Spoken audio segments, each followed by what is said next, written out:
अच्छे लोक सेवक। विचारों के प्रचार प्रसार के कई माध्यम हैं जिन पर विभिन्न संप्रदाय काम कर रहे हैं। बल व प्रलोभन को छोड़कर आर्य समाज भी कई माध्यमों से वैदिक विचारों का प्रचार कर रहा है। विचारों का प्रचार प्रसार समाज में अच्छे मूल्यों को स्थापित करने के लिए किया जाता है ताकि समाज सुखी रहे, खुशहाल रहे। उपदेशकों द्वारा, भजनोपदेशकों द्वारा, इलेक्ट्रॉनिक माध्यमों से, लेखों व पुस्तकों से, मौखिक व लिखित कई प्रकार के माध्यम व्यक्ति को उसकी विचारधारा के बारे में सोचने का मौका देते हैं तथा सही गलत समझकर गलत को छोड़ने व सही को अपनाने के लिए प्रेरित करते हैं। विचार परिवर्तन के ये तरीके लंबे समय से प्रयोग में लाए जा रहे हैं। 80 के दशक में मैं एक कॉलेज में प्राध्यापक था। छात्र कक्षाओं में कम आते, आज खेलना है, आज पढ़ने का मन नहीं है, पाठ्यक्रम तो थोड़ा सा बचा है, समय बहुत है, कहकर पढ़ने में आनाकानी करते तथा कॉलेज उन्हें कक्षा में उपस्थित होने को बाध्य भी नहीं कर रहा था। समझ में आया कि केवल समझाने से सही बात को मनवाया नहीं जा सकता, उसके लिए व्यक्ति के पास अधिकार भी होना चाहिए। यथा राजा तथा प्रजा की कहावत तो प्रसिद्ध है ही। व्यक्तिशः भी आपने अनुभव किया होगा कि यदि किसी थाने का थानेदार रिश्वत नहीं लेता तो उस थाने में उसके समय में रिश्वत नहीं ली जाती, यदि ली जाती है तो कम मामलों में वह चोरी छुपे। यदि कोई जिला कलेक्टर भ्रष्टाचार के प्रति सख्त हो तो उसके जिले में भ्रष्टाचारियों पर पर्याप्त अंकुश लगता है। यदि कोई तहसीलदार किसानों की समस्याओं को सुलझाने की भावना वाला तहसील में आ जावे तो पटवारी गिरदावर भी समस्या को आसानी से लंबित नहीं रखते। यदि किसी पुलिस अधीक्षक की प्राथमिकता महिलाओं पर अत्याचार नहीं होने देने व कठोर कार्यवाही की हो तो अत्याचारी जिला छोड़कर भागने लगते हैं। इस प्रकार प्रत्येक पद पर जो कर्मचारी अधिकारी कार्य कर रहा है उसके चरित्र व विचार का प्रभाव वहाँ की सारी प्रजा पर पड़ता है। अच्छे अधिकारी कर्मचारी के आने पर प्रजा को सुख शांति मिलती है तथा बुरे अधिकारी कर्मचारी के आने पर सुनवाई नहीं होती, परेशानी होती है। ये कर्मचारी अधिकारी समाज से ही आते हैं। समाज से इन्हें जो विचार विरासत में मिले हैं उन्हीं को अपनाते हैं, वही इनकी प्राथमिकता होती है। शिक्षण संस्थाएं पाठ्यक्रम के माध्यम से कितने नैतिक विचार छात्र को दे रहे हैं यह तो सबको मालूम है। नैतिक विचारों के लिए वहाँ स्थान नहीं है, प्राथमिकता तो है ही नहीं। रोजी रोटी कमाने की मजबूरी ने या धन को ही कमाने बढ़ाने की सनक ने परिवार द्वारा मिलने वाली नैतिक शिक्षा से भावी पीढ़ी को वंचित कर दिया है। अलग से नैतिक शिक्षा दिए जाने का तो प्रश्न ही नहीं उठता, उसका स्थान तो ट्यूशन ले चुके हैं। व्यक्ति के स्वयं के चरित्र से शिक्षा मिले नहीं, परिवार शिक्षा दे नहीं, शिक्षा संस्थाएं केवल शब्द जान तक सीमित हो जाएं, तो ऐसे में नैतिक संस्थाओं का ही दायित्व हो जाता है कि वे नई पीढ़ी को सम्यक मार्गदर्शन करें। यहीं से आर्य समाज व उसके विभिन्न संस्थाओं का रोल शुरू होता है। आर्य समाज के उत्सवों द्वारा, प्रवचनों द्वारा, अन्य साधनों द्वारा जन साधारण के लिए प्रचार का कार्य तो आवश्यक है ही, नई पीढ़ी को केंद्र मानकर उसके सुधार का लक्ष्यबद्ध प्रचार आने वाले समाज को समुन्नत बनाने का प्रबल उपाय है। छोटे विद्यालयों के बच्चों के अनुकूल सरल सहज भाषा व अन्य हृदयग्राही तरीके अपनाने की तो ज़रूरत है ही, पर कॉलेज जाने योग्य युवाओं के जीवन में मानवीय मूल्यों को संजोने के लिए तर्क सम्मत माध्यम से लाभ हानि की विवेचना सहित प्रचार प्रसार की आवश्यकता की प्राथमिकता है। ये युवा ही देश का भविष्य होंगे। इन्हें संवारने से ही देश संवरेगा, इनके बिगड़ने से ही देश बिगड़ेगा। भारतीय संस्कृति के संस्कार चाहे थोड़े धूमिल ही सही अभी हमारे युवाओं में विद्यमान हैं। केवल उन संस्कारों को सींचने की, पल्लवित करने की, जागृत करने की आवश्यकता है। ये संस्कारवान युवा जिस क्षेत्र में जाएंगे अपनी अलग छाप छोड़ेंगे, अपने चरित्र से जन साधारण को प्रभावित करेंगे तथा आने वाले समाज को सुसंस्कारित व चरित्रवान बनाएंगे। आपने भी अनुभव किया होगा कि युवा पीढ़ी समझना सीखना चाहती है, तीव्रता से सीखती है, परंतु सबको सीखने के, समझने के अवसर नहीं मिल पा रहे। और यह दोष नई पीढ़ी का न होकर पुरानी पीढ़ी का है, हमारा है, जो अपनी दुनियादारी में फंसकर अपने कर्तव्य पालन में पिछड़ रहे हैं।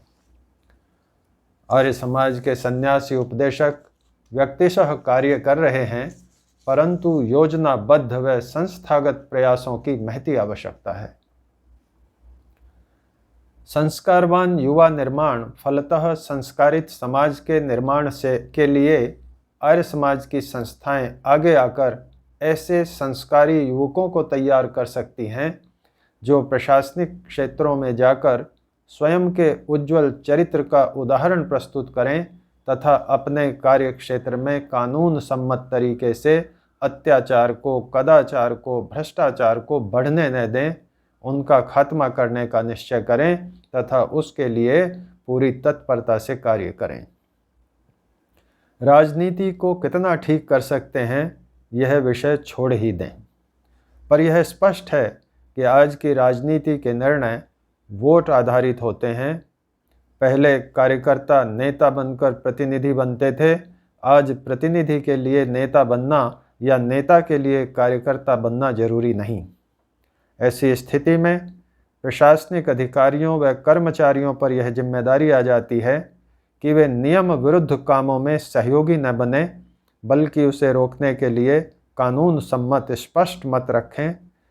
यह तब ही होगा जब अधिकारियों, कर्मचारियों में उच्च स्तर की नैतिकता होगी। इसी को बढ़ाने का कार्य आर्य समाज की संस्थाओं को हाथ में लेना चाहिए। भारतीय प्रशासनिक सेवा में आने के बाद मैंने गुरुकुल कांगड़ी के कुलपति जी को यह प्रस्ताव रखा था कि गुरुकुल में प्रशासनिक सेवाओं की तैयारी के लिए अवसर उपलब्ध कराया जावे।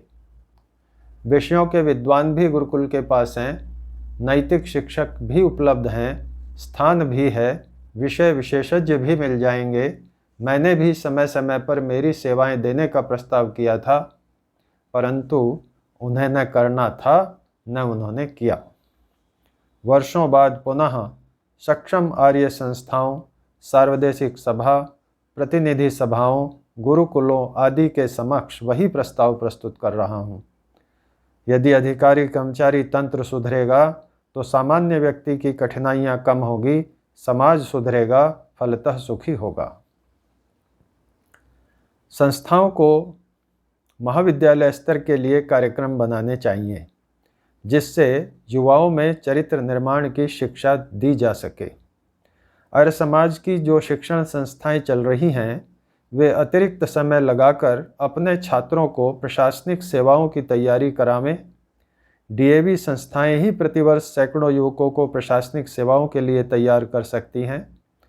प्रतिनिधि सभाएं स्वयं राज्य स्तर पर प्रशासनिक सेवाओं की तैयारी के लिए अवसर प्रदान करें व अन्य संस्थाओं को आर्थिक सहयोग एवं विद्वानों प्रचारकों का सहयोग उपलब्ध कराएं। जिला स्तर व राज्य स्तर पर प्रशासनिक सेवाओं में जाने के इच्छुक युवाओं को चिन्हित किया जावे तथा उनको प्रेरित किया जावे, क्योंकि कहाँ कहीं कौन सी बात कब हृदय में गहराइयों से उतरकर अपना असर दिखा दे, इसका पता नहीं चलता। मैं कोटा में संभागीय आयुक्त पद पर पदस्थापित था।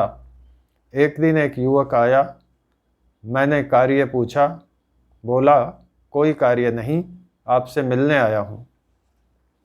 जब आप जिलाधीश कोटा थे तब हमारे विद्यालय में आए थे, आपकी बात से प्रभावित हुआ, तैयारी की, आज उच्च पद पर नियुक्त हूँ।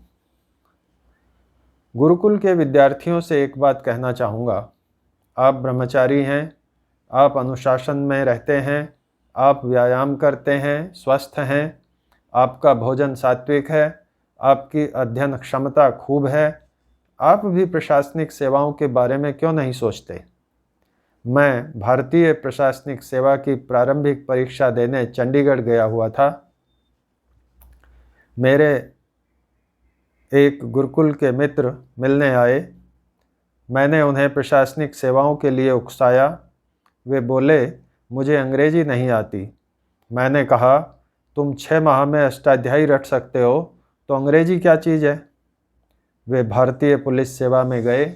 सोचिए, इस अधिकारी का कार्य कितना विशिष्ट रहा होगा, निश्चित रूप से अन्यों से कहीं अधिक नैतिक व समाज हितकारी भी। वैदिक धर्म के अनेकों सिद्धांत हैं जो कभी अन्य संप्रदाय के लोगों को स्वीकार नहीं थे, लेकिन आज व्यवहार में उनकी स्वीकृति है। अतः जो संस्थाएं प्रशासनिक सेवाओं के लिए तैयारी कराती हैं, उनसे संपर्क कर वहां अध्ययनरत युवकों को नैतिक शिक्षा के सर्वमान्य सिद्धांतों से अवगत कराया जा सकता है। प्रांतीय प्रशासनिक अधिकारियों के प्रशिक्षण के लिए प्रत्येक प्रदेश में संस्थान बने हुए हैं। वहाँ प्रशिक्षण कार्यक्रम चलते रहते हैं। उनमें जाकर हमारे अच्छे वक्ता अपनी बात कह सकते हैं। अखिल भारतीय सेवाओं के अलग अलग प्रांतों में प्रशिक्षण संस्थान हैं। उस प्रांत की सभाएं या सार्वदेशिक सभा वहां जाकर अपना प्रस्तुतिकरण दे सकती हैं। ऐसा संभव है। जयपुर के लोक प्रशासन संस्थान में श्रद्धेय स्वामी सत्यबोध जी महाराज को अधिकारियों ने घंटों सुना है। अतः विनम्र सुझाव है कि हमारी सक्षम समाजें, सार्वदेशिक सभा, प्रादेशिक प्रतिनिधि सभाएं, गुरुकुल, अन्य शिक्षण संस्थाएं, अन्य संस्थाओं के साथ मिलकर योजनाबद्ध व चरणबद्ध कार्यक्रम बनाकर लक्ष्य निर्धारित कर भावी अधिकारियों व कर्मचारियों में नैतिक शिक्षण कार्य की क्रियान्विति करें। संसाधनों की आर्य समाज के पास कमी नहीं है। एक बात ध्यान रखने की है कि आप किसी अन्य के साथ इतने न मिल जावें कि आपकी पहचान अन्यों के रूप में होने लगे। आप आर्य समाजी अपनी पहचान अक्षुण्ण बनाए रखें। मई 2018, जयपुर।